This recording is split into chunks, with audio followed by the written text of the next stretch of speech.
আমরা সমতলের উপরে ভেক্টর এবং ভেক্টরের উপাংশ নিয়ে আলোচনা করেছি। আমরা এখন সমতল মানে হচ্ছে যেখানে দুটো মাত্রা থাকবে, দৈর্ঘ্য প্রস্থ অথবা এক্স অক্ষ ওয়াই অক্ষ। এখন আমরা একটা অক্ষ আরেকটা বাড়িয়ে দিব, তার মানে আমরা তিনটি মাত্রা বিশিষ্ট একটা জগৎ চিন্তা করব, যেখানে দৈর্ঘ্য প্রস্থ উচ্চতা। যদি ভাবতে সুবিধা হয় যে তোমরা যদি একটা কিউবের কথা ভাবো, আমরা একটা কিউব আঁকবো, অনেকটা কিউবিক সিস্টেম আঁকবো, যেটাকেও আসলে আয়তাকার রেক্টেঙ্গুলার কোঅর্ডিনেট সিস্টেম বলা হয় তৃতীয় মাত্রায়।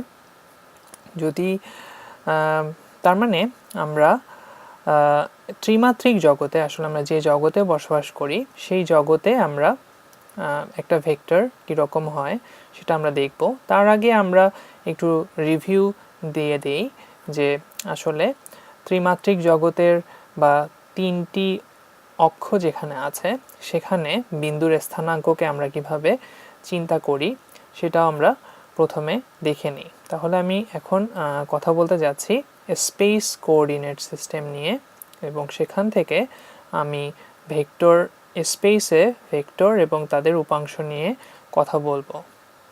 তাহলে স্পেস কোঅর্ডিনেট সিস্টেম নিয়ে আমি কথা বলতে যাচ্ছি। স্পেস বলা হচ্ছে কেন, অর্থাৎ আমরা জায়গা বলতে আসলে আমরা আমাদের কল্পনায় আমরা যে জায়গার কথা চিন্তা করি সেখানে আসলে অবশ্যই তার দৈর্ঘ্য প্রস্থ এবং উচ্চতা থাকে এবং দেখতে অনেকটা এরকম মানে কিউবিক ঘরের মতো, এই জন্যই এটাকে আমরা বলি স্পেস। এবং যেহেতু সেখানে আয়তাকার, দেখো এখানে আয়তাকার সমতল, 6টা আয়তাকার সমতল আছে আসলে, এবং তার উপর বেস করে যেহেতু আমাদের কোঅর্ডিনেট সিস্টেম, সেই জন্য এটাকে স্পেস কোঅর্ডিনেট সিস্টেম বলা হয়ে থাকে। তো আমরা আমরা একটু সুন্দর করে তিনটা অক্ষ আঁকি। যে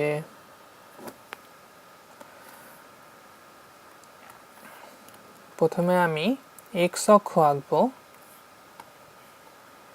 এটা হচ্ছে আমার ধরা যাক এক্স অক্ষ, এবং এটা ধরা যাক আমার ওয়াই অক্ষ, এটা হচ্ছে আমার ওয়াই অক্ষ, এবং তারপরে আমি আঁকবো আমার জেড অক্ষ। আমি এগুলোকে আর একটু বাড়িয়ে দিই, অর্থাৎ ঋণাত্মক দিকে আমি ওয়াই অক্ষকে এঁকে ফেলি।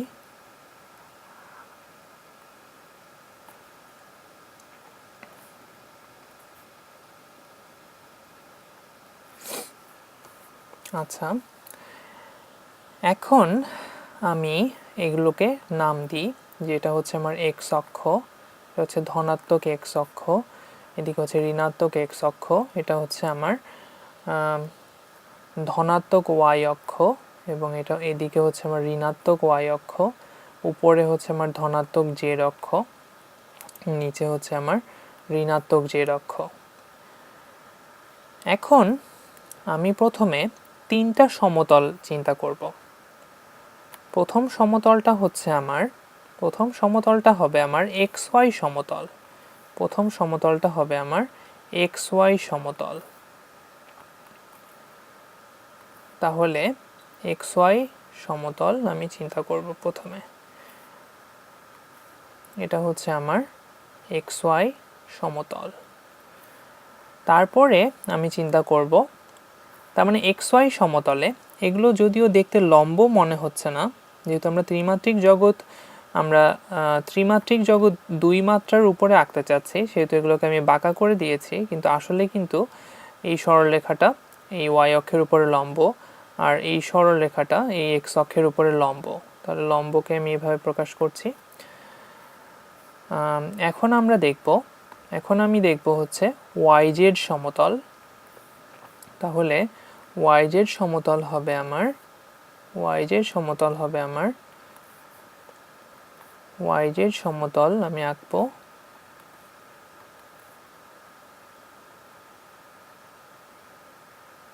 নীল কালার হয়ে গিয়েছে, সমস্যা নেই, বুঝতে পারলেই হলো।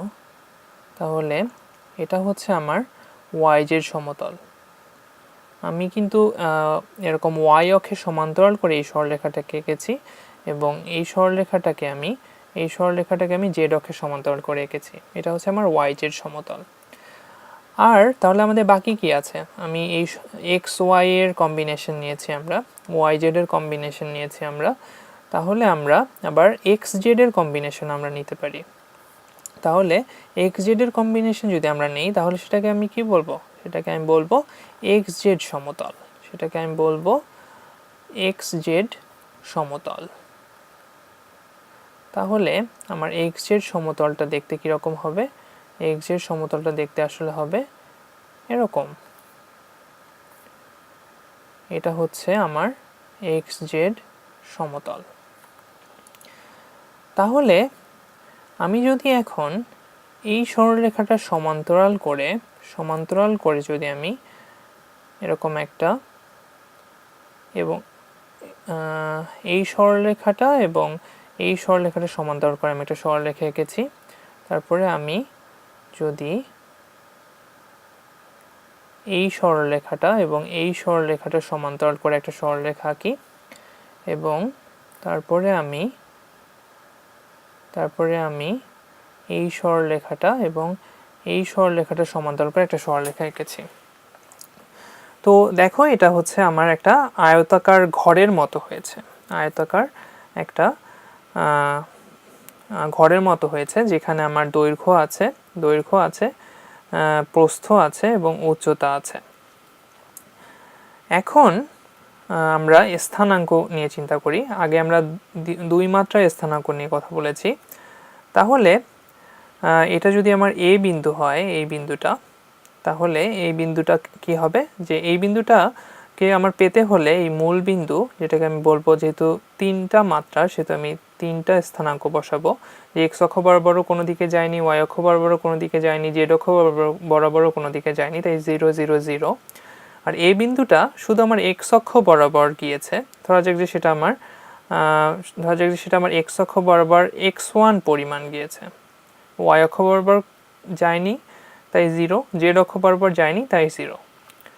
এখন যদি আমার এই বিন্দুটা হয়, এই যে এখানকার এই বিন্দুটা হয়, এটার নাম যদি আমি দিই বি, তাহলে এই বিন্দুটা পেতে হলে আমার কি করতে হবে?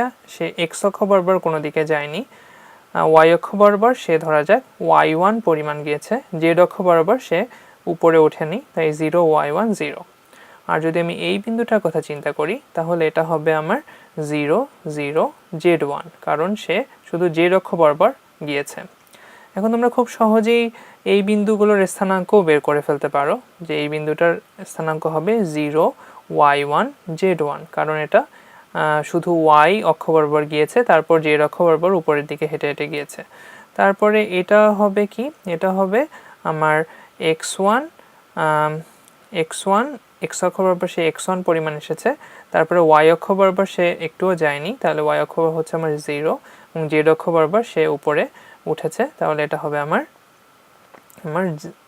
x1 0 z1। আর এই বিন্দুটা আমার কি হবে? এই বিন্দুটা কিন্তু, তাহলে এই বিন্দুটা কি হবে? আগে নিচে এই বিন্দুটার কথা চিন্তা করি। এই বিন্দুটা পাওয়ার জন্য কিন্তু তোমাকে জেড অক্ষ বরাবর একটু হাঁটতে হবে না। তাহলে এই বিন্দুটা হচ্ছে আমাদের x1 y1 0।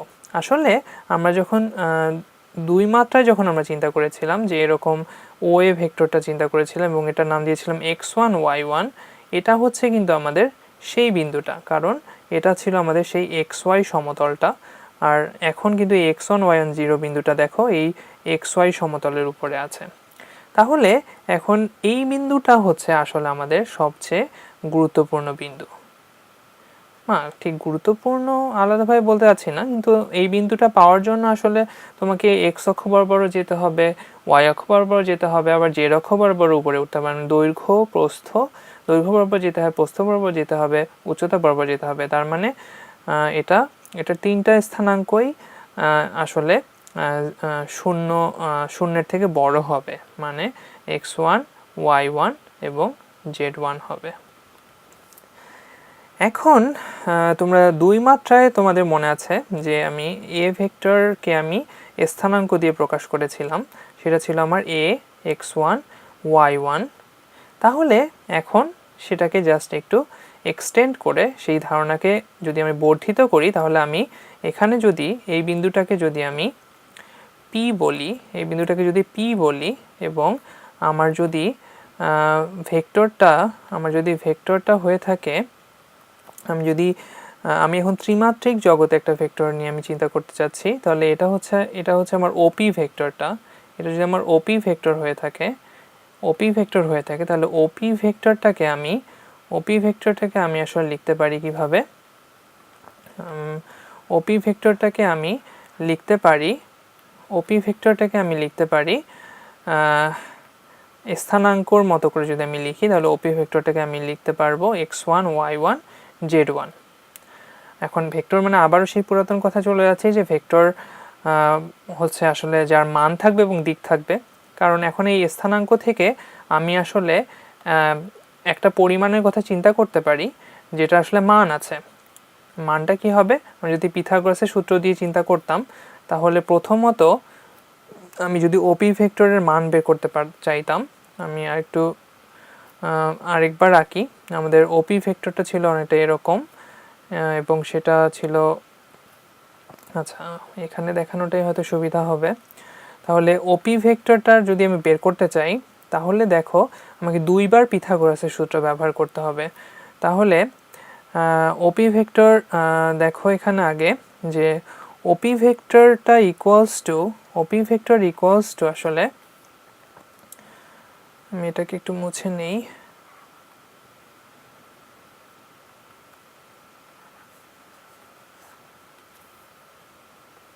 OP vector equals to আসলে, আমি যদি এখানে একটা ভেক্টর রাখতাম, ঠিক ভেক্টর না, আমি যদি এই সরলরেখাটা আঁকতাম, এই বিন্দুটার একটা নাম দিই, ধরা যাক যে এই বিন্দুটা হচ্ছে আমার কিউ। তাহলে ওপি ইকুয়ালস টু আসলে আমার ও কিউ, আচ্ছা ওপি ইকুয়ালস টু হচ্ছে আমার ও কিউ প্লাস কিউপি। তার মানে ওপি ভেক্টরটাকে কিন্তু আমি ও হচ্ছে আমার এই বিন্দুটা, এবং কিউ হচ্ছে আমার এই বিন্দুটা, ও কিউ, আর পি হচ্ছে কিন্তু আমার এই বিন্দুটা, এবং আমি এই ভেক্টরটার কথা চিন্তা করতে চাচ্ছি। তাহলে ওপি ইকুয়ালস টু হচ্ছে আমার ও কিউ প্লাস কিউপি। এখন তার মানে আসলে কি? তার মানে হচ্ছে যে ওপি ভেক্টরটার মান যদি আমি চিন্তা করতে চাইতাম, তাহলে এখানে কিন্তু মনে রাখতে হবে যে এই কিউপি এই সরলরেখাটা কিন্তু এই আমাদের এক্স ওয়াই সমতলের উপরে লম্ব। তার মানে হচ্ছে এক্স ওয়াই সমতলের উপর যে কোনো সরলরেখার উপর লম্ব, যেহেতু সমতলের উপরে সে লম্ব। তাহলে বলতে পারি যে এখানে হচ্ছে এই কিউপি সরলরেখাটা এই ও কিউ সরলরেখার উপর লম্ব। এটা যদি হয়ে থাকে, তাহলে কি আমাদের এটা হচ্ছে আমার ও, এটা হচ্ছে আমার কিউ, এবং এটা হচ্ছে আমার পি। তাহলে ওপি হচ্ছে আমার একটা সমকোণী ত্রিভুজের অতিভুজ হয়ে যাচ্ছে, কারণ এটা হচ্ছে আমার লম্ব। তার মানে হচ্ছে আমি যদি এখানে একটা পিথাগোরাসের সূত্র আমি ব্যবহার করতে পারি, পিথাগোরাসের সূত্র ব্যবহার করলে দাঁড়াচ্ছে OP square equals to O Q square plus QP square. আচ্ছা, এখন আবার আমরা যদি ও কিউকে আবার ডিভাইড করি, যে ও কিউ ধরা যাক যে এখানে যে ও কিউটা, এটা কিন্তু আবার দেখো এটা দেখতে এরকম ছিল যে এটা ছিল আমার এ বিন্দু, এবং এটা ছিল আমার কিউ বিন্দু, এটা ছিল আমার ও বিন্দু। এখন যদিও এটা বাঁকা দেখাচ্ছে, আসলে যদি আমরা একটা সমতলে চিন্তা করতাম, তাহলে জিনিসটা হচ্ছে অনেকটা এরকম যে এটা হচ্ছে আমার এ বিন্দু, এবং এটা হচ্ছে, আমরা যদি শুধু এক্স ওয়াই সমতল চিন্তা করি, তাহলে এটা হচ্ছে আমার এ বিন্দু, আর এটা হচ্ছে কিউ বিন্দু। তাহলে এখানে আবার একটা সমকোণী ত্রিভুজ আমি পেয়ে যাচ্ছি। তার মানে হচ্ছে O Q square equals two কিন্তু তার মানে হচ্ছে O A square plus A Q square, তাই না? তার মানে ও কিউ হচ্ছে অতিভুজ, তাহলে ও এ স্কোয়ার এবং এ কিউ স্কোয়ার। তার সাথে আমার যোগ হবে হচ্ছে কিউপি স্কোয়ার।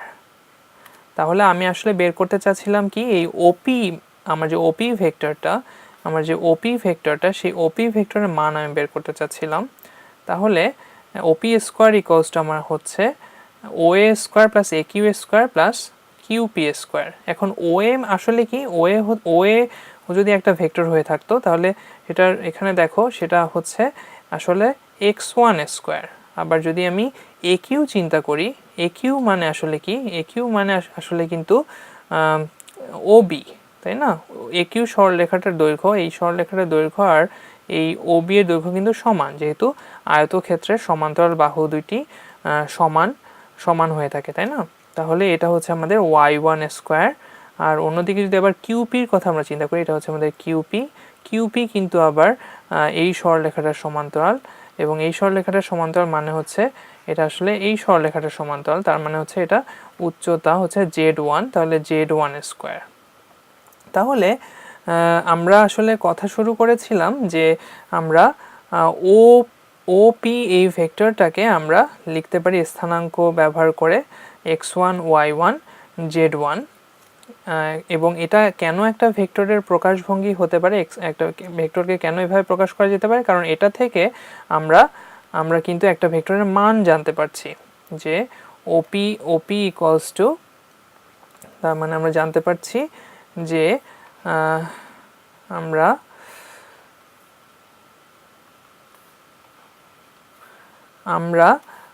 ওপি ভেক্টরটাকে লিখছি x1 y1 z1, x1 y1 z1, এবং ওপি ভেক্টরের মান এবং x1 y1 z1 থেকে আমরা আসলে জানতে পারছি যে ওপি ভেক্টরের মানটা কি, x1 square y1 square plus z1 square. এবং আমরা মূল বিন্দু থেকে যদি আমরা ভেক্টরের আদি বিন্দু চিন্তা করি তাহলে এর থেকে দিকটাও বের করা কিন্তু সম্ভব, তাই না? আচ্ছা, এখন আমি বলছি যে এটাকে স্থানাঙ্ক দিয়ে প্রকাশ করছি। আবারও সেই আগের কথা চলে যাচ্ছে যে ভেক্টরের ক্ষেত্রে আমরা সেটাকে স্থানাঙ্ক না বলে আমরা আসলে বলবো যে x1 y1 z1 আসলে হচ্ছে x1টা হচ্ছে আসলে x অক্ষ বরাবর ওপি এর উপাংশ। এখন ওপিটাকে যদি আমি একটা ভেক্টর দেই, কি নাম দেয়া যায়, ধরা যাক যে ভেক্টর সি, তাহলে সি ভেক্টরের এক্স উপাংশ হচ্ছে আমার x1, সি ভেক্টরের y উপাংশ হচ্ছে আমার y1, এবং সি ভেক্টরের জেড উপাংশ হচ্ছে আমার z1। এখন আমরা আবার যদি তার মানে বুঝতে পারলে, এখন যদি আবার আমরা যেরকম দুই মাত্রার ক্ষেত্রে আমরা যেরকম এরকম আমাদের এ ভেক্টরকে আমরা একক ভেক্টরের সাহায্যে প্রকাশ করেছিলাম।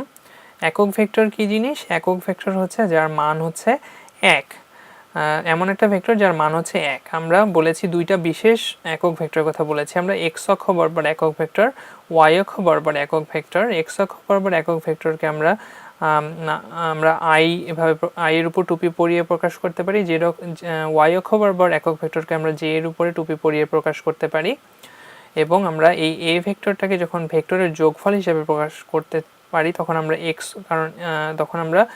x1i প্লাস হচ্ছে y1j দিয়ে আমরা এটাকে প্রকাশ করতে পারি, আমরা আগের ভিডিওতে দেখেছি।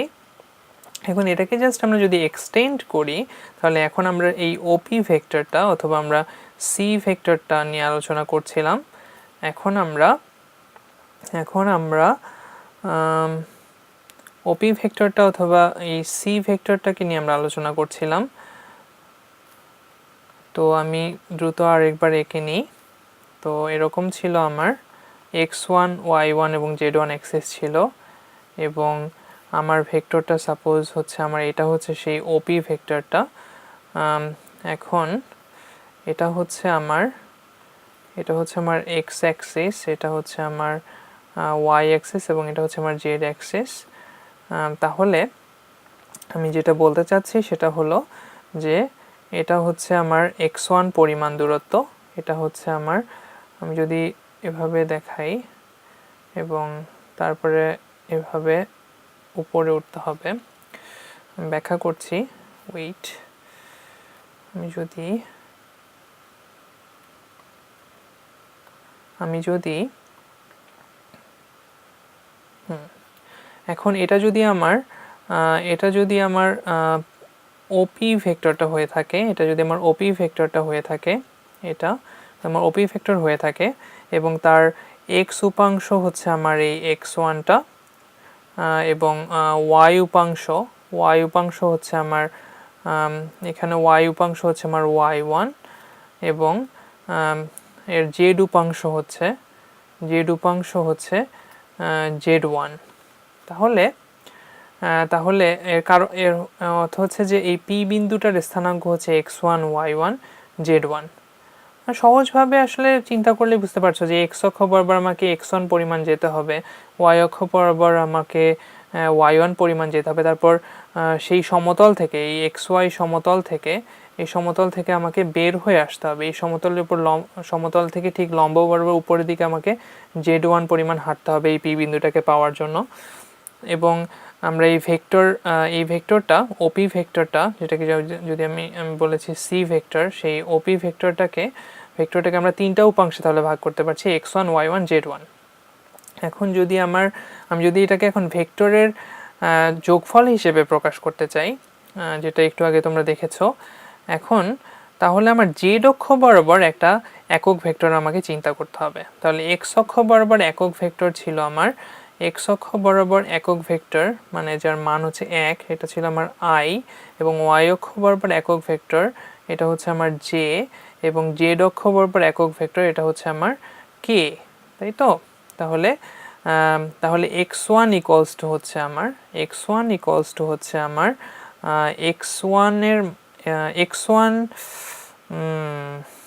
আচ্ছা, তার মানে একটু প্রকাশভঙ্গি বুঝতে হয়তো অসুবিধা হয়ে যাবে। তাহলে x1 না বলে আমি বলি যে এটা আমার কি বিন্দু ছিল? এটা ছিল আমার এ বিন্দু, এটা ছিল আমার বি বিন্দু। আচ্ছা, তাহলে এটা ছিল আমার এ বিন্দু, আর এটা ছিল আমার কিউ বিন্দু, এবং এটা ছিল আমার বি বিন্দু, সম্ভবত এটা ছিল আমার বি বিন্দু, তাই না? তাহলে ও এই ভেক্টরটাকে আমি প্রকাশ করতে পারি হচ্ছে ও এর মান এবং তার সাথে যদি আমি একটা একক ভেক্টর গুণ করি, এবং ও এর মান আসলে হচ্ছে আমার x1, তাহলে এটা হচ্ছে আমার x1i। আর তারপরে আমি যদি এ কিউ ভেক্টরটাকে প্রকাশ করতে চাই, এ কিউ ভেক্টরটা যেহেতু ওবি ভেক্টরের সমান্তরাল, তার মানে এবং মানেও সমান, যেহেতু এটা হচ্ছে আয়তক্ষেত্র, যদি একটু বাঁকা হয়েছে, মানে আমি ও এ কিউ বি আয়তক্ষেত্রটার কথা বলছি। তো আয়তক্ষেত্রের বিপরীত বাহুদ্বয় হচ্ছে সমান্তরাল এবং সমান, তাহলে সেটা হচ্ছে দুটো ভেক্টর সমান হওয়ার শর্ত। তাহলে এ কিউ ইকুয়ালস টু আমি ওবি লিখতে পারি, এবং তাহলে ওবি ভেক্টরটাকে আবার আমি ওবি ভেক্টরের মান এবং ওবি ভেক্টর বরাবর, তার মানে হচ্ছে ওয়াই অক্ষ বরাবর আমি একটা একক ভেক্টর দিয়ে প্রকাশ করতে পারি। তাহলে ওবি এর মান হবে আমার অবশ্যই y1, এবং তার সাথে যদি আমি জে যোগ করি। এখন আমি একটা নতুন জিনিস নিয়ে আসছি, সেটা হচ্ছে যে জেড অক্ষ বরাবর আমি একটা একক ভেক্টর চিন্তা করব। তার মানে আসলে তার আগে আমি চিন্তা করি এই কিউপি ভেক্টরটা, তার মানে হচ্ছে আমি কিউপি ভেক্টর নিয়ে চিন্তা করব। তাহলে কিউপি ইকুয়ালস টু, একইভাবে তোমরা দেখতে পারো যে কিউপি ইকুয়ালস টু, এটাকে যদি আমি এটা যদি আমার পি ড্যাশ বিন্দু হতো, এখানে যদি আমার পি ড্যাশ বিন্দু হতো, এবং আমি যদি এখানেও যদি আমি একটা রেক্ট্যাঙ্গেল চিন্তা করতাম, এরকম রেক্ট্যাঙ্গেল যদি আমি চিন্তা করতাম, হয়তো তোমাদেরকে একটু ইমাজিন করতে হবে, তাহলে এই কিউপি ভেক্টরটা কিন্তু আমার এই ওপি ড্যাশ, মানে এই ওপি ড্যাশ সরলরেখার সমান্তরাল হতো। তাহলে এই ওপি ড্যাশের ভেক্টরটার মান কি হবে? ওপি ড্যাশ ভেক্টরের মান হবে আমার ওপি ড্যাশ ভেক্টরের মান এবং তার সাথে আমার ওপি ড্যাশ বরাবর আমার একটা একক ভেক্টর লাগবে। তার মানে হচ্ছে জেড অক্ষ বরাবর একক ভেক্টর লাগবে, এবং জেড অক্ষ বরাবর একক ভেক্টরকে একটু আগে আমি কে এবং তারপর হ্যাট পরিয়ে প্রকাশ করেছি, তাহলে এটা হচ্ছে আমার কে। এখন ওপি ড্যাশ মানে আসলে কি? ওপি ড্যাশ মানে হচ্ছে আসলে পি বিন্দুর জেড জেড স্থানাঙ্ক, তার মানে হচ্ছে জেড ওয়ান কে। তাহলে এই যে আমি এখানে এই তিনটা ভেক্টর লিখেছি, আসলে একটু আগে আমরা দেখেছি, তাহলে আমি ওপি ভেক্টরটাকে কিন্তু আসলে এই ও এ ওপি ভেক্টরটাকে আসলে প্রথমে আমি প্রকাশ করতে পারি, মানে প্রকাশ করতে পারি হচ্ছে ও কিউ ভেক্টর এবং কিউপি ভেক্টর যোগ করে। আর ও কিউ ভেক্টরটা হচ্ছে আমার O A vector plus A Q vector, তাই না? আর তার সাথে আমার কিউপি ভেক্টরটা যদি যোগ হয়, তাহলে এখন আমি সেটাকে লিখতে পারি x1 i এবং y1 j এবং তার সাথে z1 k। তাহলে এটাই হচ্ছে আমার এই ওপি ভেক্টরটা, অর্থাৎ সি ভেক্টরটা। তাহলে আমরা তিন মাত্রায় অর্থাৎ স্পেস কোঅর্ডিনেট সিস্টেমে একটা ভেক্টরকে আমরা স্থানাঙ্ক দিয়ে প্রকাশ করা শিখেছি, অর্থাৎ মানে একটা এভাবে এই নতুন একটা প্রকাশভঙ্গি শিখেছি। এবং আমরা শিখলাম যে এক্স অক্ষ, ওয়াই অক্ষ এবং জেড অক্ষ বরাবর আমরা একক ভেক্টর আই জে কে কে আমরা দেখেছি, এবং একটা ভেক্টরকে আমরা একটা ভেক্টর যেটা হচ্ছে স্পেস কোঅর্ডিনেটে একটা ভেক্টরকে আমরা তিনটা উপাংশে ভাগ করতে পারি, সেটা আমরা দেখেছি। আসলে সেটা হচ্ছে এই শেষ বিন্দুটা, এই প্রান্ত বিন্দুটার স্থানাঙ্কগুলোই হচ্ছে আসলে অক্ষ বরাবর সেই ভেক্টরের উপাংশ। এবং আমরা যদি ভেক্টরের যোগফল আকারে অর্থাৎ হচ্ছে একক ভেক্টর এবং ভেক্টরের উপাংশ দিয়ে আমরা যদি একটা ভেক্টরকে প্রকাশ করতে চাই, তাহলে তার প্রকাশভঙ্গিটা হবে এরকম, ভেক্টরের যোগের সূত্র ব্যবহার করে। তাহলে আমরা এখন পর্যন্ত আলোচনা করতে পেরেছি যে ভেক্টর উপাংশ কি সেটা তোমরা বুঝতে পেরেছ, যে এরকম কোঅর্ডিনেট সিস্টেমে ভেক্টর উপাংশ বলতে আসলে কি বোঝায়, এবং একটা ভেক্টরকে তার উপাংশের মাধ্যমে কিভাবে বিভিন্নভাবে প্রকাশ করা যায় সেটাও আমরা শিখেছি। এবং এখন পর্যন্ত আমরা আমাদের আলোচনা সীমাবদ্ধ রেখেছিলাম দুই মাত্রা এবং তিন মাত্রায়, যেখানে দুই মাত্রায় আমি একটা ভেক্টরকে x1 y1 এভাবে প্রকাশ করতে পারি। তিন মাত্রায় সেই একই ভেক্টরকে যদি আমি নাম সি দিয়েছি, সেটা যদি আরেকটা মাত্রা বাড়িয়ে দেওয়া যেত, তাহলে সেই ভেক্টরকে প্রকাশ করা যেত হতে x1 এবং তার x অক্ষ বরাবর উপাংশ, y অক্ষ বরাবর উপাংশ এবং z অক্ষ বরাবর উপাংশ যদি এরকম হতো, তাহলে সেটাকে এভাবে প্রকাশ করা যেত। তাহলে কেন নয় যে আমরা যদি আরও মাত্রা বাড়িয়ে দিই, তোমরা যারা আরও ভবিষ্যতে উচ্চতর গণিত পড়বে অথবা যারা ভবিষ্যতে অ্যাস্ট্রোফিজিক্স নিয়ে মানে কল্পনা করবে, অথবা স্ট্রিং থিওরি নিয়ে যারা ভবিষ্যতে পড়ালেখা করতে চাও, কোয়ান্টাম ফিজিক্স নিয়ে পড়ালেখা করতে চাও, তখন কোয়ান্টাম লেভেলে যখন আমরা চিন্তা করব, তখন একটা ভেক্টরের আরও একটা ভেক্টরকে আমরা ম্যাক্সিমাম এখন পর্যন্ত তিনটা অক্ষ পর্যন্ত চিন্তা করেছি, আমরা অক্ষ আরও বাড়িয়ে দিতে পারি।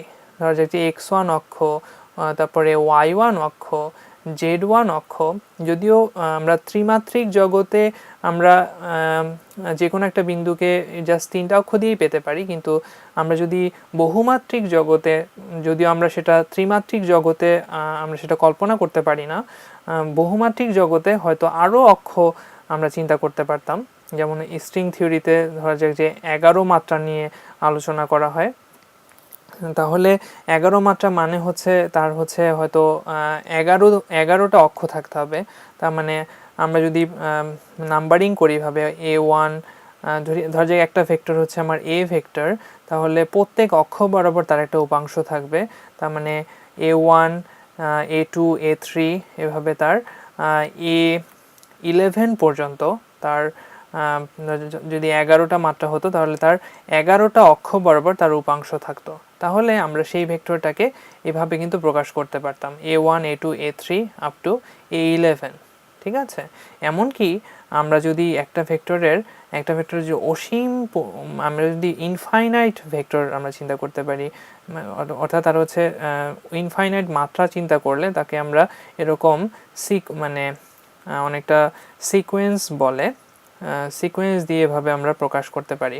যাই হোক, এত জটিলে যাচ্ছি না, ধরা যাক আমরা 11টা মাত্রাতেই যদি চিন্তা করি তাহলে এটা হচ্ছে আমাদের সেই 11টা মাত্রায় সেই ভেক্টরের প্রকাশ। আর এটার ভ্যালু তাহলে কি হবে, সেই একই রকমভাবে এই ভেক্টরের মান কিন্তু আমরা তখন হবে a1 square a2 square plus a3 square dot dot dot a11